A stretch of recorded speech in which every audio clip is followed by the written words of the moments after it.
और जैसा कि प्रत्येक माह में अपन जिनवाणी स्तुति बदलते हैं, और अब ये भी पूरा होने को ही है ना। अब 28 तो हो ही गई, अब बीच में फिर कहाँ उसका अर्थ लेंगे अलग से। तो आज चर्चा का दिन है यूं भी, तो आज नई जिनवाणी स्तुति का अपन अर्थ समझेंगे। मैं यहाँ पर आपको स्क्रीन पर दिखा रहा हूँ और इस पुस्तक में भी होगा मेरे ख्याल से। एक सेकंड। धन्य धन्य है घड़ी आज की, जिन धुनि श्रवण परी। पेज नंबर क्या है इसमें? हाँ, जिनवाणी स्तुति इसमें होगा, इस पुस्तक में होगा।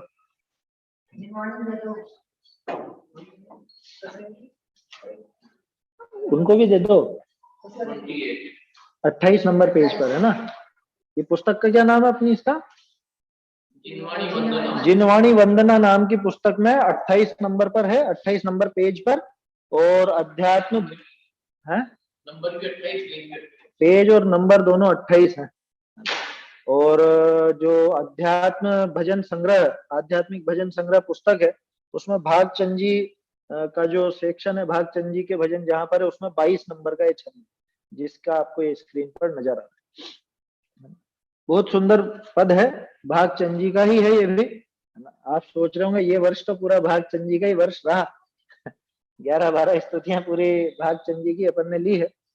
अभी अंतिम है, इसके बाद फिर और दूसरे कवियों की अपन देखेंगे।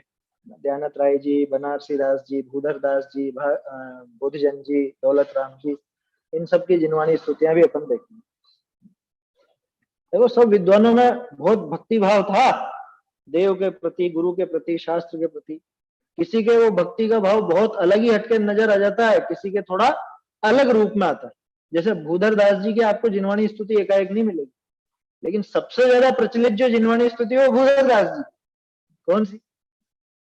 मिथ्यातम नाश वे, भूधर दास जी की है वो।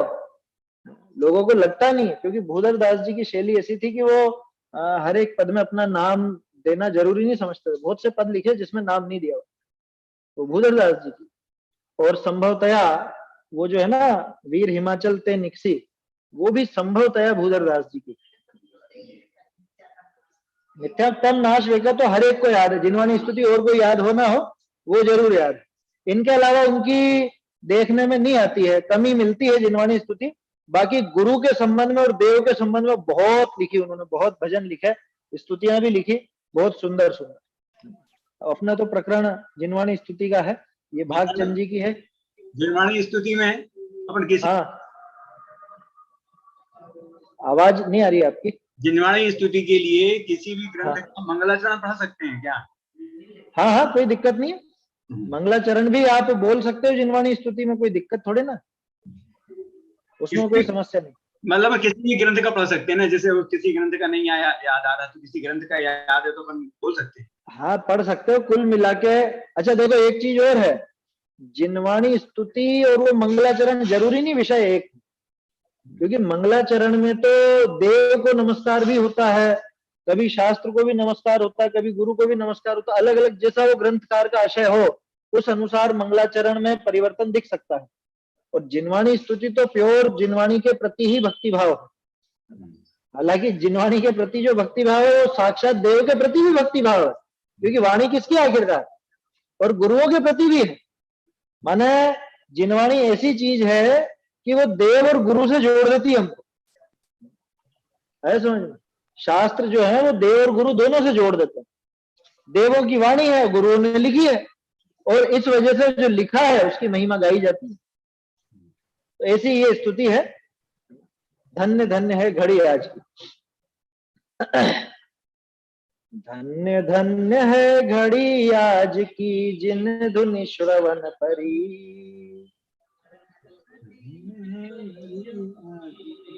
तत्व प्रतीत भई अब मेरे, मिथ्या दृष्टि तरी।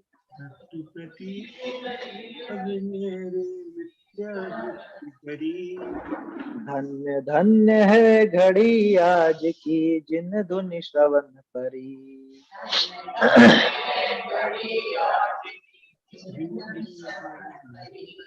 जड़ते भिन्न लखी चिन्ह मूर्ति चेतन स्वरस भरी।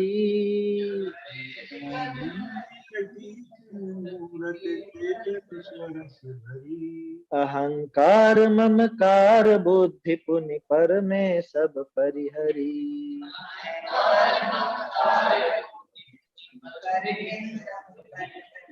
देखो एक एक छंद देखते हैं इसका, पहले तो टेक वाला ही देख लेते हैं। धन्य धन्य है घड़ी आज की, ये आज की ये घड़ी माने आज का ये दिन, आज के ये समझ लो जो काल है, ये जो काल पका है, ये बहुत धन्य है, बहुत धन्य है। क्यों कि आज जिन धुनि श्रवण पर, कि जिनेंद्र भगवान की ध्वनि आज मुझको श्रवण परी माने सुनाई पड़ी, मेरे कानों में पड़ी, धन्य होगा। अरे पंचेंद्रियों का ये पंचेंद्री पना या पंचेंद्री होना ही तब शोभा देता है जब वो सुने, जिनवाणी को सुने। आया समझ में? ये अभी जो अपन ने गाथा पढ़ी थी, दूसरी गाथा, हे कान वालों सुनो, तो सुने तो काल धन्य है, वो दिन धन्य है। आया समझ में? तो इसलिए कह रहे हैं कि आज का ये जो दिन है, आज की जो ये घड़ी है, ये बहुत धन्य धन्य है। क्यों? क्योंकि आज मुझे जिनवाणी सुनाई पड़ी, है ना? सुनाई पड़ी या पढ़ने में आई, दोनों बातें लगेंगी। क्योंकि देखो श्रुत नाम है ना जिनवाणी का, इसलिए वो सुनने संबंधी बात ली जाती है। लेकिन श्रुत का दोनों तरह से अभ्यास किया जाता है, पढ़ के भी और सुन के भी। अरे जेनी का एक दिन ऐसा ना जाए कि जब वो जिनवाणी ना पढ़े ना सुने। जिस दिन वो अभ्यास ना करे, ऐसा एक दिन नहीं बीता। कभी बाई चांस कोई ऐसी मुसीबत में फंस जाए कि अभ्यास ना हो पाए, तो उसको बहुत अखरता है। और खैर समझदार हो तो अखरने में दिन नहीं बिता देता, तत्व विचार करता। जिनवाणी ऐसी चीज है कि उसके लिए आपको किसी और की आवश्यकता नहीं है। मतलब ना आपको कोई जरूरी नहीं कि ग्रंथ चाहिए, जरूरी नहीं कि मोबाइल चाहिए, जरूरी नहीं कि कुछ और कोई सुनाने वाला चाहिए। आपने जो बरसों में सुना है उसका निरंतर वो तत्व विचार चले, वो हो गया जिनवाणी का अभ्यास। और कैसा होता है जिनवाणी का अभ्यास? समझ में ही बात? लेकिन इससे स्वच्छंदता ग्रहण नहीं करना कि हम तो बस ऐसा कर लेते हैं, बस पढ़ते नहीं हम। वो तो कभी कभार की बात है, जब मौका बन गया हो, कुछ इस तरह की बात आ पड़ी हो, आप सफर में हो, रास्ते में, अब वहां पे कहा ना जिनालय मिल रहा है ना जिनवाणी साथ में, तो क्या करें? वैसे तो बहुत सुविधा है, अब तो मोबाइलों में आपके ग्रंथ के ग्रंथ आ जाते हैं, पूरे सैकड़ों प्रवचन आ जाते हैं, ऑनलाइन सब उपलब्ध है, तो चाहे जहां कर सकते हैं। और ये भी नहीं हो तो बरसों तक जो सुना है वो चिंतन करें, वो तत्व विचार करें। कभी अस्पताल में भर्ती हो गए तो वहां थोड़े ना कोई जिनवाणी लाई जाएगी आपको, वहां तो जो विचार पहले जो पढ़ा है, आपने सुना है, वही काम आएगा। अरे कोई सुनाने वाला तो सुना देगा, सुनाने वाला भी नहीं होगा तब क्या करोगे? ऐसा भाव ही क्योंकि कोई मुझे सुना रहा आखिर समय में। अरे मैं खुद मेरा अभ्यास कर सकूं, इतनी खुद की तैयारी होनी चाहिए, तब जाके वो जिनवाणी का अभ्यास किया है। अरे पास में कोई सुनाने वाला हो तो बहुत अच्छा, अच्छी बात है, रहे संबोधने वाले हो तो बढ़िया बात है, लेकिन नहीं हो तो तेरी क्या तैयारी है? तूने इतने वर्षों क्या किया? तो इसलिए कह रहे हैं कि जिस दिन भी जिनवाणी के अभ्यास में इसने समय लगाया, चाहे सुनकर चाहे पढ़कर, वो दिन धन्य है, वो समय क्यों है धन्य? लेकिन क्योंकि उससे तत्व प्रतीति भई, अब मेरे उससे मुझे तत्वों की प्रतीति हुई, तत्वों की रुचि हुई, सम्यक तो हुआ। आया समझ? तत्व श्रद्धान इसी से तो बनेगा ना, तत्व श्रद्धान कभी इसके बिना होगा नहीं। थोड़े दिनों पहले चर्चा हुई थी ना, क्या वो बिना उपदेश के हो सकता है कि नहीं हो सकता है? तो ये देख लो, वो तत्व प्रतीति, तत्व श्रद्धान, वो तत्वों का अभ्यास होगा तो ही तो तत्व प्रतीति होगी। और वो तत्वों का अभ्यास कहाँ होता है? कि वो देश नाम है, वो जिन देश नाम है, जिनेंद्र भगवान की इस दिव्य देश नाम। मिथ्या दृष्टि टरी, और जो मिथ्या दृष्टि है ना, यहाँ पे बिल्कुल सही प्रयोग है, छोटी ई की मात्रा। मिथ्या दृष्टि टरी माने मिथ्या दर्शन टल गया, है ना? ये व्यक्ति के लिए नहीं है मिथ्या दृष्टि, है ना? हाँ छोटी है, इसमें क्या है, छोटी ही होगा, वो तो बड़ी तो छापने वाले छापेंगे ही नहीं। आया समझ में? वो तो हस्तलिखित में मिल जाती है तो उससे पता चलता।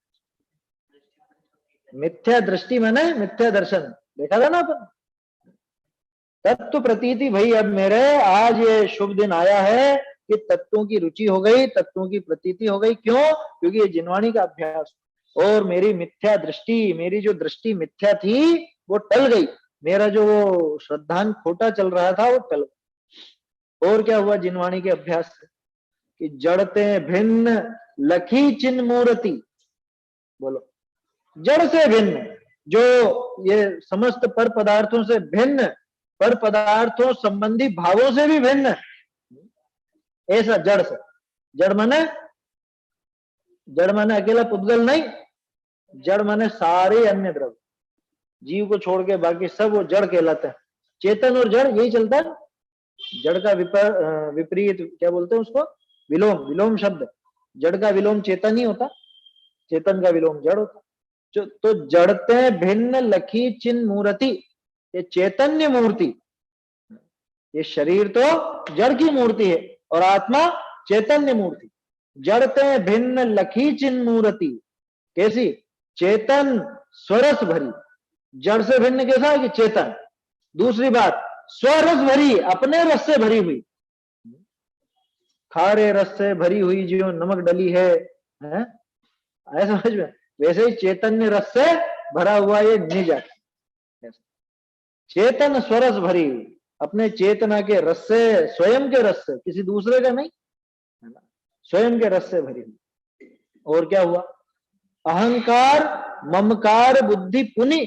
पुनि मतलब फिर क्या हुआ? कि अहंकार और ममकार की बुद्धि, अहंकार माने मैं पने की बुद्धि, और ममकार माने मेरे पने की बुद्धि।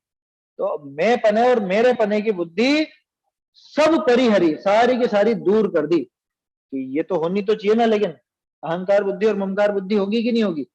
ये स्वयं में हो जो तो अच्छा, लेकिन पर में सब परिहरी। पर द्रव्य में आज तक पड़ी हुई थी, होनी कहां पे चाहिए थी? स्व में। वो जो स्वरस है, स्वयं की चैतन्य मूर्ति है, उसमें ये अहम बुद्धि होती, उसमें ये ममत्व बुद्धि होती तो दिक्कत नहीं थी। लेकिन ये आज तक पर पदार्थों में पड़ी। जो मैं नहीं था उसको तो मैंने मैं समझा, जो मेरा नहीं था उसको मैंने मेरा समझा।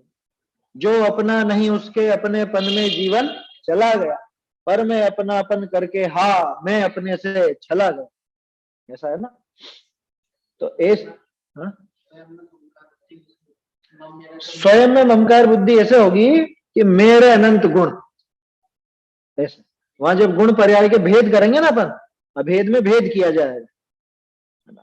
अहम बुद्धि में अभेद है और मम बुद्धि में भेद है, लेकिन वो भेद भी अभेद खुद का ही करना है क्या? स्वयं के गुण पर्याय, मेरे गुण मेरी पर्याय, ऐसे मम बुद्धि। हाँ वो बात सही है, मेरा कहते दूसरा हो गया, लेकिन दूसरा नहीं कहना वहां पे, मेरा कहते भेद हो गया, यूं कहना। मेरा कहते दूसरा नहीं हुआ, मेरा कहते भेद हो गया कि ये तो मैं और ये मेरा, ऐसे दो चीजें हो गई। तो दो चीजें समझने के लिए, वास्तव में नहीं, आए समझ में?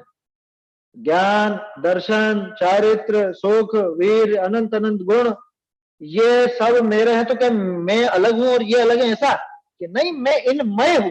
गुण पर्यायवत द्रव्यम कहते हैं ना, उस मय है। अब क्या करो, भाषा की कमजोरी है, कहना पड़ता समझने के लिए, है ना। वास्तव में ज्ञान और ज्ञानी में कोई अंतर नहीं। समय सार जी में आती है सब गाथा, ज्ञान में और ज्ञानी में माने गुण और गुणी में वास्तव में कोई अंतर नहीं, लेकिन समझने के लिए ऐसा कहा जाता है कि मैं तो चैतन्य मूर्ति आत्मा और चेतना आदि ये मेरे गुण मेरी पर्याय, ये सब बात कहने में। तो वहां तक दिक्कत नहीं है। दिक्कत कहाँ है? कि जहां मैं नहीं हूं वहां पे अहम करे, जहां मेरा कुछ नहीं है वहां पे ममत्व करे। ये शरीर, ये मैं नहीं हूं, और इसमें कहता है ये मैं, ये मेरा फोटो, ये दिख रहा है, ये इस फोटो में ये मैं हूं, ऐसा जो कहता है ये इसकी खोटी बुद्धि। देखो वहां भी कहने में नहीं है समस्या, कहने वहने की दिक्कत नहीं होती, मान्यता में ही गड़बड़ होती, लेकिन इसको कहना पड़ता है इस तरह से समझाने के लिए। अहंकार ममकार बुद्धि पुनि पर में सब परिहरी। पर द्रव्यों में जो अहंकार और ममकार की बुद्धि पड़ी हुई थी वो सारी की सारी दूर कर दी, है ना। मैंने अब उसको टाल दिया है। कैसे टाल दिया है? जिनवाणी के अभ्यास से टाल। ठीक है, चलिए अगला छंद देखते हैं। पाप पुण्य विधि बंध अवस्था भासी अति दुख भरी,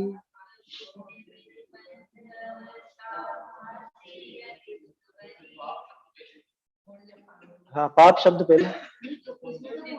अच्छा, इसमें पुण्य पहले लिखा है, कोई दिक्कत नहीं है ना। पाप ही आएगा पहले, जो छंद है ना, छंद के हिसाब से पाप ही पहला है, क्योंकि पुण्य पाप बन तो जाएगा, दोनों एक जैसे ही है ना। पुण्य में भी गुरु लघु है और पाप में भी गुरु लघु है। पाप पुण्य विधि बंध अवस्था भासी अति दुख भरी।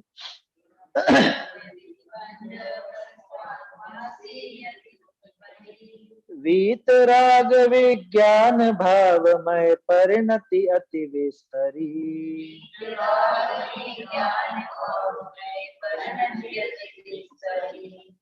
देखो, पाप पुण्य विधि बंध अवस्था है ना। पाप पुण्य ये तो जानते ही। विधि बंध, विधि माने कर्म, विधि बंध, इसके दो तरह से अर्थ निकलेंगे। एक तो कर्म बंधन की अवस्था, ठीक है।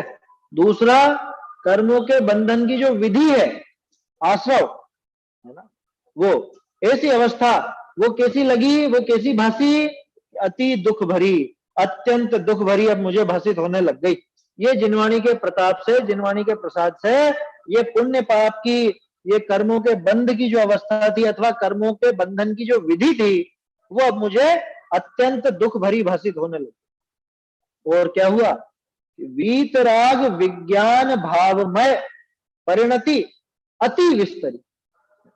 वीतराग विज्ञान भावमय जो परिणति थी, जिसमें वीतरागता और विज्ञान का ही पोषण था, जिसमें वीतरागता और विज्ञानता ही फलीभूत होती है, अथवा जिसमें वीतरागता और विज्ञानता ही समाविष्ट है, ऐसी वो दशा। कुछ निकल रहा है इसमें से? आश्रव बंध संवर निर्जरा सारे ही तो आ गए। ऊपर देखो, ऊपर वाले में जीव और अजीव था, है ना। ये आश्रव बंद आ गया, पाप पुण्य विधि बंद अवस्था, इसमें आश्रव बंद आ गया। ये कैसे लगे? ये अति दुखदायक लगे। और संवर निर्जरा वीतराग विज्ञान भाव, यही है ना। आत्म हित हेतु विराग ज्ञान, यही तो संवर है। आगे का मत लेना, आगे वाली तो भूल है। क्या ते लखे आपको कष्टदान, तो भूल है। आत्म हित हेतु विराग और ज्ञान, तो विराग में वीतराग आ गया, ज्ञान में विज्ञान आ गया। तो वीतरागता और विज्ञान पना ये संवर, और इन्हीं से आगे निर्जरा पनपती है। तो वीतराग विज्ञान भावमय माने संवर और निर्जरामय परिणति अति विस्तरी। ये परिणति अति विस्तार को प्राप्त होने लगी, माने बढ़ने लगी। संवर और निर्जरा बढ़ने लगे, संवर निर्जरा बढ़ने लगे, डायरेक्ट बढ़ने पे आ गए। तो यार बढ़ने में उनको स्वीकार करना, उनको सही समझना तो अपने आप शामिल हो, क्योंकि संवर और निर्जरा का अगर यथार्थ श्रद्धा नहीं हो तो संवर निर्जरा प्रकट कहां से होंगे? बढ़ेंगे कैसे आगे? समझ में ही बात। और देखो, चाह दाह विनसी बरसी पुनि समता मेघ जरी।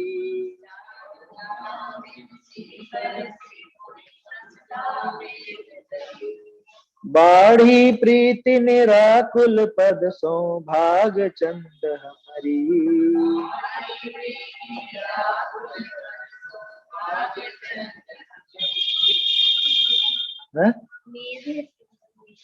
निध नहीं आएगा, घ आएगा, मेघ, मेघ नहीं है वो। हाँ वो गलत है, गलती से छप गया। चाह दाह विनसी, चाह रूपी, इच्छा रूपी दाह, दाह अग्नि को भी कहते हैं, जलन को भी कहते हैं। ये जो इच्छा की जलन थी, इच्छा का दुख था, इच्छा रूपी अग्नि थी, ये तो विनष्ट हो गई। ठीक है। निर्जरा किसको कहते हैं? इच्छा निरोध तप, ठीक है ना, वही बात आ गई। चाह दाह विनसी, ये इच्छा रूपी दाह, इच्छा रूपी जलन, ये तो नष्ट हो गई। और क्या हुआ? बरसी पुनि समता मेघ झरी। समता रूपी मेघों की झड़ी, मेघ नहीं है समता, वो झड़ी है समता, है ना। वीतरागता रूपी बारिश, है ना, वो मेघों की झड़ लग गई, बादलों की झड़ लग गई। भागचंद जी ने बहुत प्रयोग किया बादल का, बारिश का, इसका सम्यक दर्शन के लिए, जिनवाणी के लिए, यहाँ पे समता के लिए क्या, वीतरागता के लिए। तो वो निर्जरा तभी संभव है। बरसी पुनि, वो बरसने लगी, जबरदस्त रूप से उसकी वर्षा होने लगी वीतरागता। जब इच्छा का नाश होगा माने राग और द्वेष का नाश होगा, माने वीतरागता पनपेगी। तो वीतरागता की वर्षा हुई। एक पुस्तक भी तो थी पहले, वैराग्य वर्षा, बहुत सुंदर कोटेशन है उसके अंदर, बहुत बढ़िया पुस्तक है ना। आप लोगों के पास, किसी के पास नहीं हो तो ढूंढिएगा, ऑनलाइन तो उपलब्ध है मेरे ख्याल से, पीडीएफ है उसकी शायद। बहुत सुंदर कोटेशन है वैराग्य वर्ष, बहुत अच्छा है, पढ़ना चाहिए। शाम को आराम से अकेले में 5-10 मिनट बैठ के पढ़े, या सोने के पहले भी पढ़े तो बहुत अच्छा। आया समझ? चाह दाह विनसी और बरसी पुन समता मेघ झरी। और क्या हुआ? बाढ़ी प्रीति, बाढ़ी प्रीति माने प्रीति बढ़ गई, अथवा वो प्रेम की बाढ़ आ गई। किसके प्रति? निराकुल पद सो। निराकुल पद कौन सा? मोक्ष। आत्म को हित है सुख सो सुख, आकुलता बिन कहिए और आकुलता शिव माही न। आकुलता शिव माही न, वो आकुलता शिव में माने मोक्ष में नहीं है, तो निराकुल स्वरूप उस मोक्ष का। आया समझ में? बाढ़ी प्रीति निराकुल पद से, कि उस निराकुल पद से, उस मोक्ष पद से, जहां पे रंच मात्र भी आकुलता नहीं है, उस गजब के इस संसार से पार उस पद से मेरी प्रीति बढ़ गई, अत्यंत रुचि लग गई। या ऐसी रुचि लगी कि अब वो ये संसार नहीं सुहाता। पद सो भाग चंद हमरी, भाग चंद जी कहते हैं कि अब हमारी प्रीति उसके प्रति बहुत बढ़ गई, है ना। बहुत सुंदर स्तुति है। तो जिनवाणी जिसको मिली है, जिनवाणी का अभ्यास जिसको मिला है, शास्त्राभ्यास जो जीव करता है, उसके ऐसी दशा। तत्वों की प्रतीति होती है। कैसे होती है? पूरे में इन्होंने खाका खींच दिया उसका, है ना। जीव अजीव में ये बात आ गई थी, जड़ते भिन्न लखी चिन्ह मूर्ति, तो अजीव और जीव की बात हो गई। अहंकार ममकार वाली बुद्धि भी उसी में आ गई। पाप पुण्य विधि बंध अवस्था, इसमें आश्रय और बंध आ गया। उसके बाद वीतराग विज्ञान भाव में परिणति संवर। अगला चाह दाह विनसी भरसी, ये निर्जरा, और बाढ़ी प्रीति निराकुल पद सो मोक्ष। ये भाव भाषण है, आया समझ में? 7 तत्वों का ये भाव भाषण है। इस तरह का, इस तरह से भाव भाषित होता है। 7 तत्व जब गले उतरते हैं ना, अंदर उतरते हैं, तो इस तरह का वहां पे भाव है। तो ऐसा ये सुंदर यहाँ पे जिनवाणी स्तुति इन्होंने लिखी है भागचंद जी ने। बहुत महान लेखक है, महान कवि हैं। अंदर तक पिए हुए थे, अंदर तक बैठा हुआ था उसे, इसलिए उनके पदों में ये सारी बातें मिलती है। कैसा उपकार किया विद्वानों ने, मतलब रोमांचित हो जाते हैं कई बार तो। क्या पढ़ पढ़ करके, पढ़ना चाहिए। पुराने कवियों ने बहुत सुंदर रचना लिखी। ये 5-6 तो ऐसे हैं कि ये तो निरंतर पढ़ते ही रहना चाहिए इनके बाद। भागचंद जी, भूधर दास जी, दयानंद राय जी, दौलत राम जी, बनारसी दास जी, वृंदावन दास जी, बुद्धजन जी, और भैया भगवती दास जी, ये सब बहुत जबरदस्त विद्वान हुए हैं। पूरा ऐसे ही नहीं है कि कविताएं लिखनी है तो लिख दी, ऐसा ही नहीं है। पढ़ के देखो उनके भाव कितने गहरे हैं। यूं समझो कि आचार्यों ने जो काम प्राकृत संस्कृत में किया, उन्होंने हिंदी काव्य में हमको लिख करके दिया। ऐसी सुंदर सुंदर रचनाएं हैं। तो इन पदों का हमको अभ्यास करना चाहिए निरंतर, और सीखनी चाहिए, मुंह जबानी होनी चाहिए। अपन ने मेरे ख्याल से ये आत्मानुशासन प्रारंभ किया था जनवरी में, उसी टाइम से ये क्रम इसी तरह से प्रारंभ किया था। तो जनवरी 31 जनवरी में 10 महीने तो हो गए पूरा, है ना। 10 महीने हो गए ना। ये 11वीं स्तुति अपन ने देखी, तो 10 स्तुतियां तो मेरे ख्याल से याद हो गई होंगी। महीने भर से अपन बोलते हैं, महीने भर। चलिए, याद करनी चाहिए।